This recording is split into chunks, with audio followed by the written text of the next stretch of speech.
और आप अद्भुत जो बात उत्तर प्रदेश के बारे में, उत्तर प्रदेश भारतीय संस्कृति और भारतीय परंपरा का एक केंद्र बिंदु है। प्राचीन पौराणिक कालखंड से लेकर के अर्वाचीन काल तक देश की आजादी की लड़ाई में भी इसका जो योगदान है, आखिर दुनिया की सबसे प्राचीन नगरी काशी उत्तर प्रदेश में है। मर्यादा पुरुषोत्तम भगवान श्री राम की जन्मभूमि उत्तर प्रदेश में है। भगवान श्री कृष्ण की पावन जन्मस्थली उत्तर प्रदेश में है। गंगा यमुना के संगम की स्थली प्रयागराज उत्तर प्रदेश में है।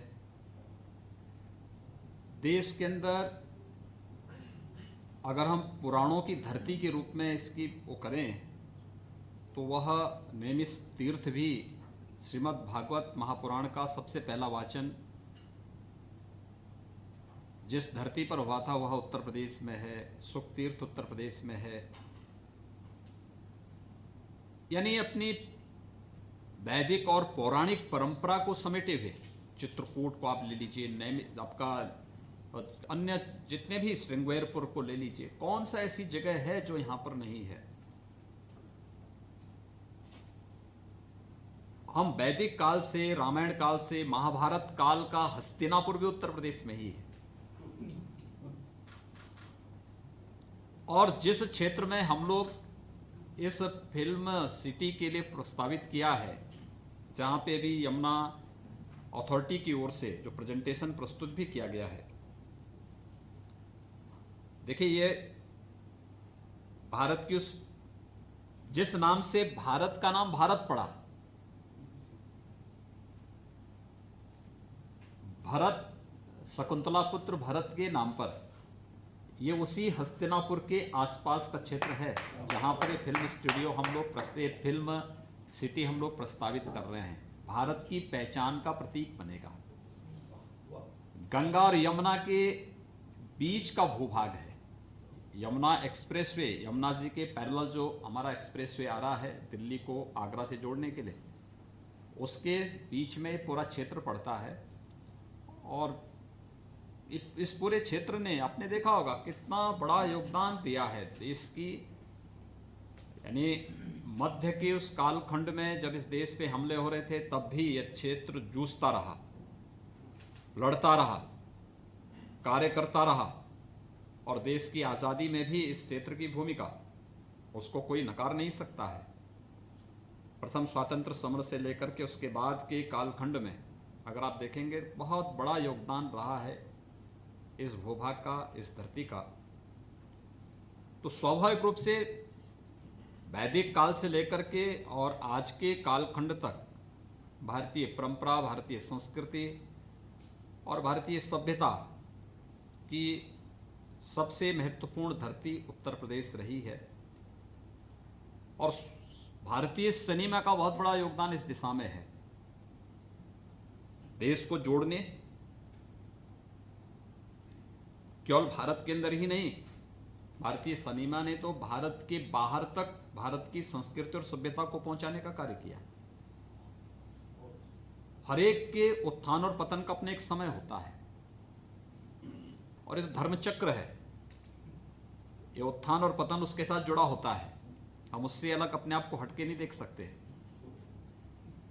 इसलिए ये जितनी भी प्रक्रियाएं हैं, अगर बुरा हुआ है तो उसने अच्छा भी किया है, और अच्छे बुरे के बीच में रास्ता हमें ढूंढना है, उससे हमें रास्ता निकालना है।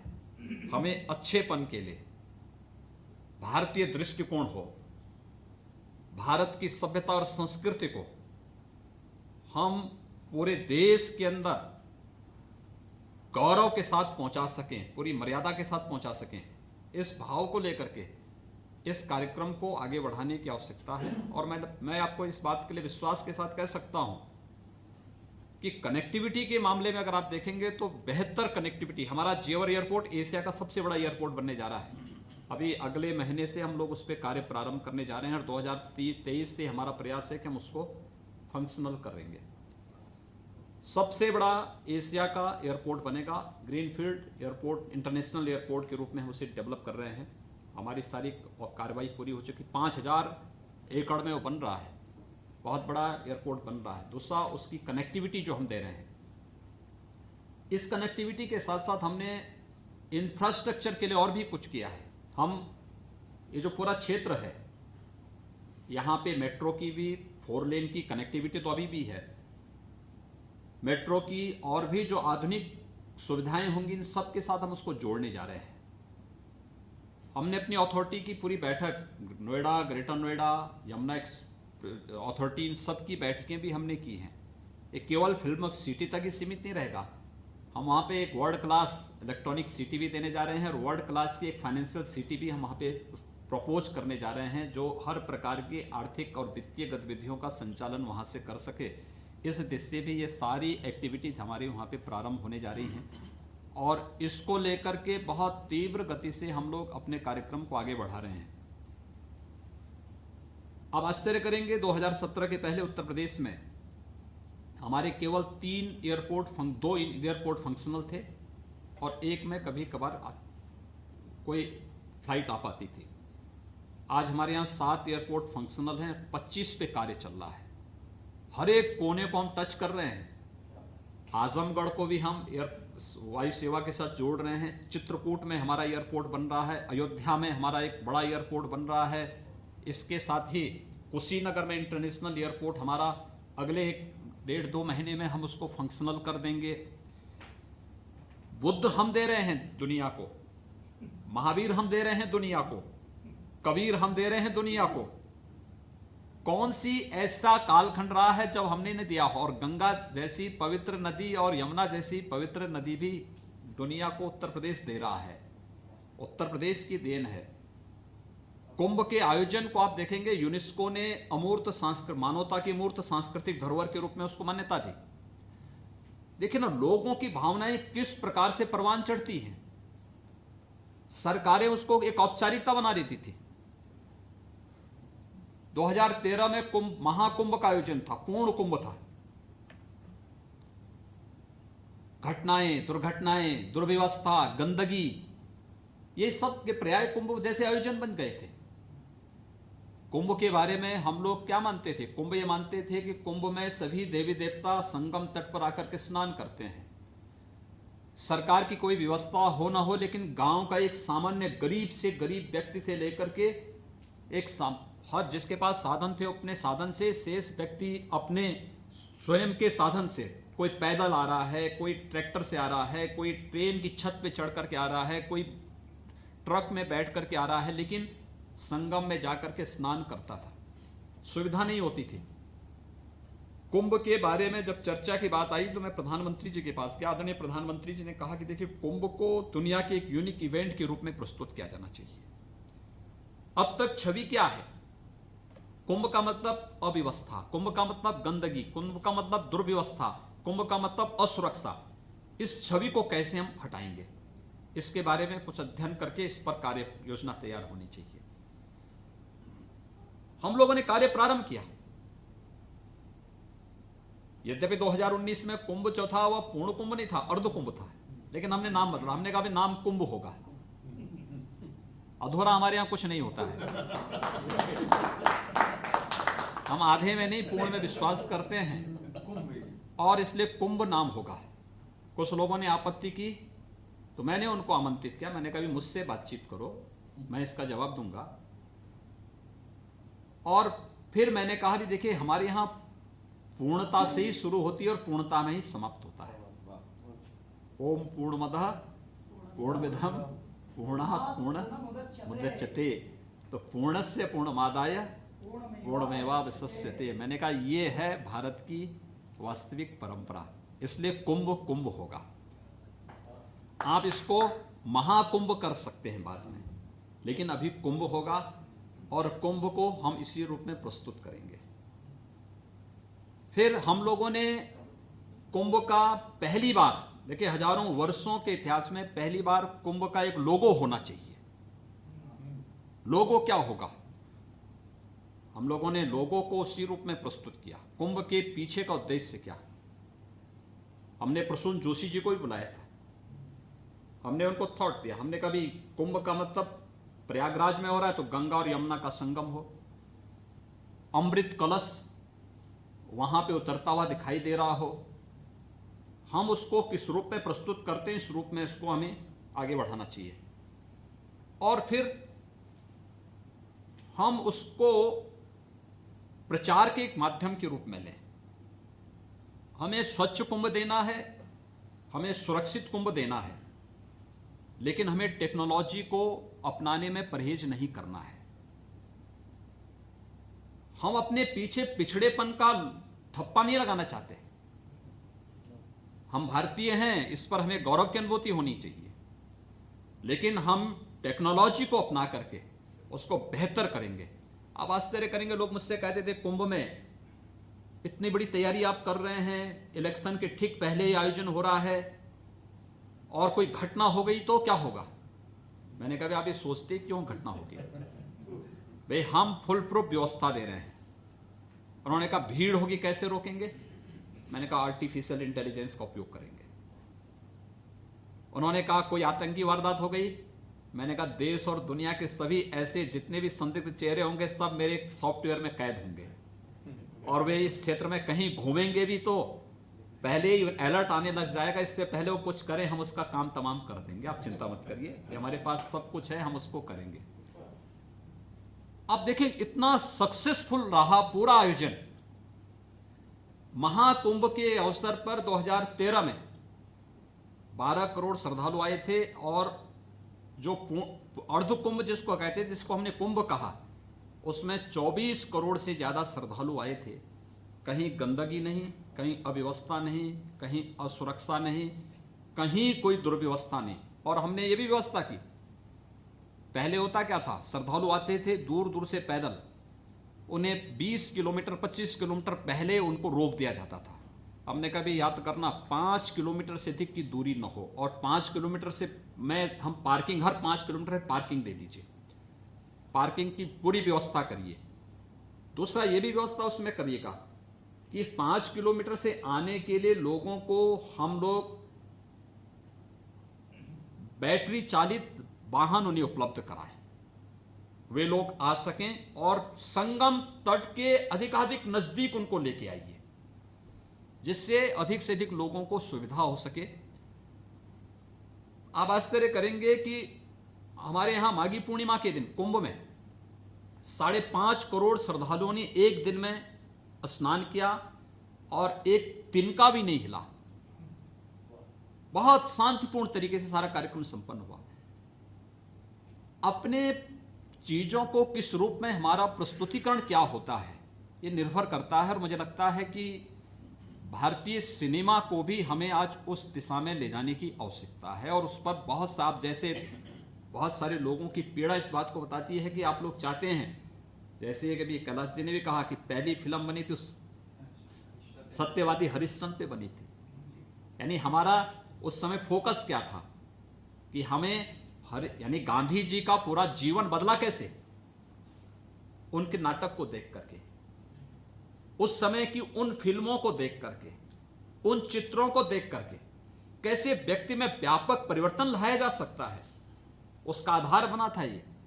आपने देखा होगा जब रामानंद सागर जी ने रामायण सीरियल को प्रस्तुत किया था, मुझे लगता है आज भी हमने लॉकडाउन के दौरान देखा कि कितना व्यापकता उसमें देखने को मिली थी, किस रूप में लोगों ने उस चीज को स्वीकार किया। डिमांड होती थी कि इस एपिसोड को एक बार फिर से दिखाइए, फिर से दिखाइए, फिर से दिखाइए। हम किस रूप में प्रस्तुत करने का प्रयास कर रहे हैं, कैसे हम प्रस्तुत करना चाहते हैं अपनी चीजों को, ये इस पर निर्भर करेगा। और मुझे लगता है कि पीढ़ियां याद करेंगी जो आप अच्छी चीज देते हैं। भाई आज जब चाणक्य एक सीरियल आता है, लोग किस रूप में उसको देखते हैं, लोगों को अपनी परंपरा और अपनी संस्कृति का एहसास होता है कि वाह ये हैं हम, ये कर सकते हैं हम, अन्यथा किसी को पता ही नहीं। आखिर इन चीजों के बारे में देखा कौन, और मुझे लगता है सही परिप्रेक्ष्य में उसको हम रख सकेंगे तो उस दिशा में बेहतर प्रयास करना चाहिए। और हमारे यहाँ जो है, देखिए मैंने पहले भी यहाँ पे कहा, जो अभी यहाँ पर मेरे सामने जो बात अभी ओम जी ने जो बात कही कि वो आदि पुरुष के नाम पर एक फिल्म बनाना चाहते हैं, मैं स्वागत करूंगा। और मैं तो चाहूंगा कि पूरा रामायण सर्किट पे कार्य चल रहा है, रामायण सर्किट पे जो कार्य वर्तमान में चल रहा है, देखिए कितनी अद्भुत परंपरा है। और इस पे तो हमें गौरव की अनुभूति करनी चाहिए कि देखिए अभी अयोध्या विवाद का पटाक्षेप हुआ है, कितने शांतिपूर्ण तरीके से एक लोकतांत्रिक देश में लोकतांत्रिक मूल्यों आदर्शों की स्थापना करते हुए, जहां पे हर व्यक्ति को अपनी बात को बोलने की पूरी स्वतंत्रता है, और तब 492 वर्ष के विवाद को, जिसमें लाखों लोग जहां पर बलिदान हुए हों, और एक फैसले ने सभी लोगों को एक नया वो दे दिया हो। आपने देखा होगा, ये भारत है। यानी हम लोग किस रूप में राम के उस महत्व को प्रस्तुत कर सकते हैं कि जिस दिन राम जन्मभूमि का फैसला आना था, लोगों को लगता था कुछ होगा। मैंने कहा यार देखो, कुछ नहीं होने वाला है, कुछ नहीं होगा, बहुत शांतिपूर्ण तरीके से सारी चीजें होंगी। और मैं आपको बताऊं, आजादी के बाद का हमारा सबसे शांतिपूर्ण दिन था जब 9 नवंबर 2019 को राम जन्मभूमि का फैसला आया था, सबसे शांतिपूर्ण दिन था। यानी एक तिनका भी नहीं हिला कहीं प्रदेश में। होता है अक्सर कोई तू मैं होता है, लोगों में मारपीट होती है, कहीं छिनेटी होती है, कहीं पे कोई अन्य चीजें हो जाती हैं। 9 नवंबर 2019 की तिथि ऐसी थी जिस दिन एक तिनका भी कहीं नहीं हिला, सबने स्वीकार किया, हर पक्ष ने इसको बहुत अच्छे ढंग से स्वीकार किया। और मैं चाहूंगा कि ये चीजें इसी रूप में आगे बढ़ा करके बहुत अच्छे कार्य हो सकते हैं। दूसरा, ये फिल्म सिटी का जो प्रस्तावित स्थल है, मुझे लगता है जब हम एक संस्कृति और एक रंगकर्मी की बात करते हैं तो मुझे लगता है कि सबसे पहले उनके आराध्य के रूप में कृष्ण सामने आते हैं। ये मथुरा के नजदीक पड़ता है, एकदम सटा हुआ है पूरा क्षेत्र, एक साथ वो आपस में जुड़ा हुआ है। तो ये पूरा क्षेत्र भारत की पौराणिक, भारत की आध्यात्मिक, भारत की वैदिक और उन सभी परंपराओं को हमारे साथ जोड़ने का कार्य करता है। हम लोगों ने प्रदेश में अपनी फिल्म की पॉलिसी भी बनाई है, 2018 में हम लोग बना चुके हैं। और मुझे लगता है कि इस पॉलिसी को लेकर के भी और भी कोई संशोधन और कोई भी अन्य किसी प्रकार के वो होंगे, हम लोग इसमें स्वागत करेंगे। हम तो आते हैं क्योंकि देखिए हमारे लिए केवल एक सिनेमा नहीं है, भारतीय सभ्यता संस्कृति का प्रचार प्रसार, जो जिन कार्यों, यानी एक अच्छा फिल्म बनती है, एक अच्छा सीरियल बनता है, कैसे घर घर तक रामायण पहुंच गई, कैसे घर घर तक महाभारत पहुंच गई, कैसे घर घर तक चाणक्य पहुंच गए। लोगों ने जब देखा तब ना, जब उस पर कार्य किया गया तब ना, लोगों को सभ्यता और संस्कृति की जानकारी होने लग गई, लोगों को एहसास होने लग गया, परिवारों का माहौल बदल गया। मैं आपको बताऊं कि मैं अपने एक वरिष्ठ विचारक के वो करता हूं, उन्होंने बताया कि साहब जब ये रामायण सीरियल चल रहा था तो मुझे लगता था कि इस सीरियल को जब भी हर रविवार को आता था तो मेरी भी इच्छा होती थी कि देखूं, लेकिन मैं एक यात्रा में था, यात्रा में होने के नाते जब मैं रविवार के दिन ट्रेन से उतर करके कार्यकर्ता के यहां जा रहा था, टेलीविजन उस समय बहुत कम थे, तो रास्ते में जा रहे थे, तब तक रामायण का समय हो गया। तो मैंने कहा यार कहीं देखो कोई घर है जहां रामायण देखी जा सके। तो वो उतरे एक परिवार में, और परिवार में उतरे लोग, रामायण आ रही थी, रामायण को देख रहे थे, तो उन्होंने देखा कि वो भी जाके एक कोने में बैठ गए। लेकिन जब रामायण आई, रामायण का पूरा संपन्न हुआ, तो उस अपरिचित व्यक्ति ने देखा कि ये तो कोई बाहर का, उस जिस परिवार में देख रहे हो उन्होंने देखा ये कोई बाहर का व्यक्ति, उन्होंने पूछा आप कौन है, तो उन्होंने कहा साहब मैं तो राष्ट्रीय स्वयंसेवक संघ का एक पदाधिकारी हूं, और वो घर था एक मुस्लिम का। एक मुस्लिम के घर में रामायण दिखाई जा रही है और देखने वालों में राष्ट्रीय स्वयंसेवक संघ का शीर्ष पदाधिकारी भी बैठा है। तो चाय लेके आया, उन्होंने कहा आप चाय लीजिए, उन्होंने कहा चाय ले लेंगे। कहा हमारे घर में पीने में कोई आपको कोई दिक्कत तो नहीं? कहा अरे कोई दिक्कत नहीं, आपको जब रामायण देखने में कोई दिक्कत नहीं तो हमें चाय पीने में कौन दिक्कत है। लेकिन उन्होंने कहा, एक बात उन्होंने पूछी, उन्होंने कहा मुझे एक बात बताओ, क्या आप मुस्लिम हैं? अयोध्या में राम मंदिर का आंदोलन चल रहा है, लेकिन राम की इस गाथा को रामायण के माध्यम से आपके घर में टेलीविजन के माध्यम से दिखाया जा रहा है, क्या कारण है?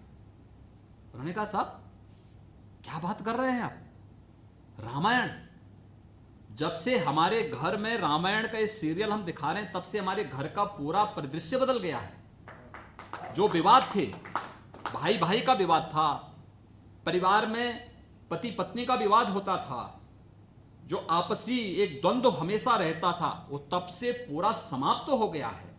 क्योंकि उन रिश्तों को, उन परंपराओं, क्योंकि आखिर हमारी उपासना विधि कुछ भी होगी, लेकिन हमारा जीन्स तो वही है जो चला आ रहा है लाखों वर्षों से, हजारों वर्षों से। वह कोई क्षेत्र हो, कोई जाति हो, कोई मत हो, कोई मजहब हो, कोई संप्रदाय हो, यह तो एक उपासना विधि है, एक सामान्य व्यवस्था को संचालन करने के लिए बनाई गई एक व्यवस्था है। लेकिन जीन्स तो हमारा वही है। जब राम की बात होगी, कृष्ण की बात होगी, शंकर की बात होगी, भारत की किसी भी आध्यात्मिक परंपरा की बात होगी, तो हम उसके साथ जुड़ते हुए दिखाई देंगे। और यह हर एक भारतीयता को यह प्रभावित करता है, और वो चीजें हम लोग हर स्तर पर देखते हैं। मैं चाहूंगा कि इस कार्यक्रम को बहुत अच्छे ढंग से, आज एक तो आप सभी यहां पर आए और एक बड़ी मात्रा में हमारे साथ जूम पर भी जुड़े हैं, काफी लोग जुड़े हैं।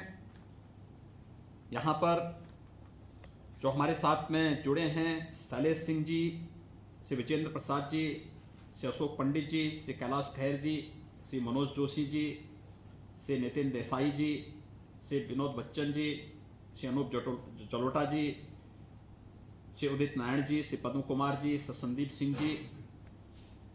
इसके अलावा हमारे साथ में जिन लोगों ने जूम के साथ भी यहाँ पर जुड़े हैं, खासतौर पर परेश रावल जी जुड़े, सतीश कौशिक जी जुड़े हैं, श्रीमती सौंदर्या रजनीकांत जी जुड़ी हैं, विवेक अग्निहोत्री जी, अनुपम खेर जी, नीरज पांडे जी, डेविड धवन जी, सुभाष घई जी, सिरक पटेल जी, भूषण कुमार जी, चंद्र प्रकाश द्विवेदी जी, राज सांडियन जी, विशाल चतुर्वेदी जी, प्रियदर्शन जी, महावीर प्रसाद जी, महावीर जैन जी, न्यू जर्सी से श्रीमती अनामिका श्रीवास्तव जी, मुराद अली जी, ओम रावत जी, मनोज जी, दीपक दलवी जी, ये सभी लोग जुड़े हैं, और रवि किशन जी भी इसके साथ जुड़े हैं। मैं एक तो आप सभी को अपना समय निकालने के लिए हृदय से मैं धन्यवाद देता हूं। उत्तर प्रदेश सरकार की तरफ से आभार भी व्यक्त करता हूं, क्योंकि आप सब हमारी धरोहर है, संस्कृति और भारतीय परंपरा को एक मंच देकर के आने वाली पीढ़ी तक पहुंचा रहे हैं। सामान्य व्यक्ति ग्रंथ नहीं देख सकता है, सामान्य व्यक्ति इतिहास के पन्नों को पलट नहीं सकता है। वो ठीक है, उसको कोई एग्जाम पास करनी हो तब तो देखता है, नहीं देखता। लेकिन एक सिनेमा के माध्यम से आप उसको हमेशा के लिए उसके मानस पे इस बात को रख देते हैं, उसको हमेशा के लिए उसके साथ जोड़ देते हैं। तो ये एक बहुत बड़ा कार्य इस पर आपने ये किया है, इसके माध्यम से आप कर रहे हैं। और आज यहाँ पे आपने जो उत्साह दिखाया है, इसमें एक तो मुझे लगता है उत्तर प्रदेश में बहुत पोटेंशियल है। देखिए, हिंदी तो यहाँ की एक सामान्य बोलचाल की भाषा है, लेकिन 4 बोलियाँ यहाँ पे है। पूरब में आप जाएंगे भोजपुरी, मध्य में आप आएंगे अवधी, पश्चिम में आप जाएंगे ब्रज है, इधर आप जाएंगे बुंदेलखंडी है। तो ये 4 तो हमारी बोलियां यहीं पे हैं, उत्तर प्रदेश में ही हैं, और बहुत पोटेंशियल है इसमें, बहुत वो है। राजस्थानी हमसे जुड़ी हुई है, हरियाणवी हमसे जुड़ी हुई है। इसी प्रकार से आप देखेंगे तो हर एक स्तर पर कहीं ना कहीं छत्तीसगढ़ी है, उधर जो है झारखंडी है, सभी एक दूसरे के साथ जोड़ करके हम लोग बहुत मजबूती के साथ इस कार्यक्रम को आगे बढ़ा सकते हैं और एक भारतीय सिनेमा को एक नया मंच मिलना चाहिए। इस समय की आवश्यकता है, उसमें प्रदेश सरकार इसमें पूरा वो करेगी। मैं चाहूँगा कि हम लोगों ने अपनी फिल्म नीति 2018 बनाई भी है और इसमें जो है राजू श्रीवास्तव जी यहाँ पे काम कर रहे हैं हमारे फिल्म बंधु की तरफ से भी। लेकिन इस कार्यक्रम को हम और अच्छे ढंग से विराट रूप में आगे बढ़ाने की आवश्यकता है, समय की आवश्यकता है।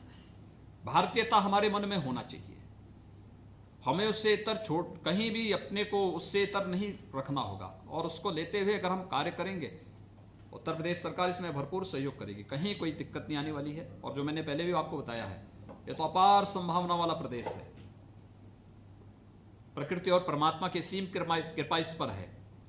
तो इस चीज़ों से कभी हम जो यहाँ पे कार्य करेगा, इन चीज़ों के साथ जुड़ेगा, उससे अपने आप को कभी भी वंचित नहीं करेगा, रखेगा, उन सब के साथ स्वतः स्फूर्त भाव के साथ जुड़ता हुआ दिखाई देगा।